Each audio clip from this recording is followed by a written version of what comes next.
So guys, yun, pariking muna tayo. Dahil pupunta natin yung 24 Chicken. Bagong restaurant dyan sa may Shopper Square. Dating Shopper Square sa harap ng Manila Bazaar. Yun, pariking muna tayo. So, going na kami ron sa may 24 Chicken. Sa may Oro. Dito, street ng Tomas Claudio. Yan na yung Shopper Square, oh. Yan. Tawid ka lang. Ang harap niyan, Manila Bazaar. Tapos yung sa may dulo. Yun, oh. Okay naman siya, maganda.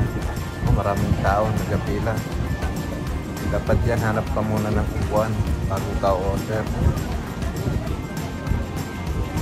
Siyempre bago, maraming tao. Alam mo naman kung saan yung bago, doon dumog ng mga nakain.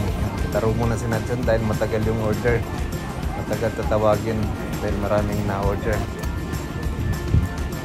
Parating papasok yung mga tao. Maraming isang tao. Maliit lang yung space nila. Yun, dumating na. Barbecue sauce at saka garlic flavor.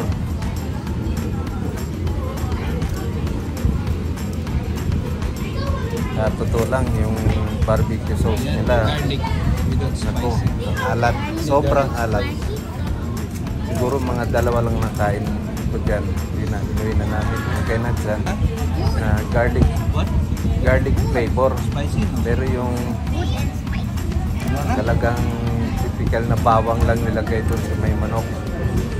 Boneless yung manok. Kaso lang wala. Kung magre-rate ka dyan 10/10, siguro mga 2/10 lang. Yan, maalat yung barbecue sauce nya.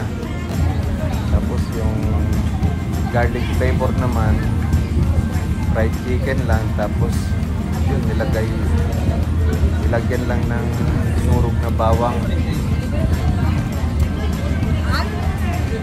lang nilagay.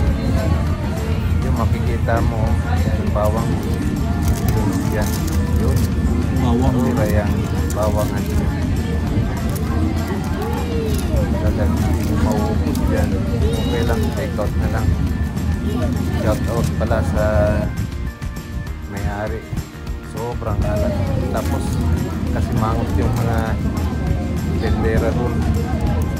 Siguro na-stress dahil maraming mga tao. Yan, alat. Sobrang alat. Kasi parang asin. Nain mo.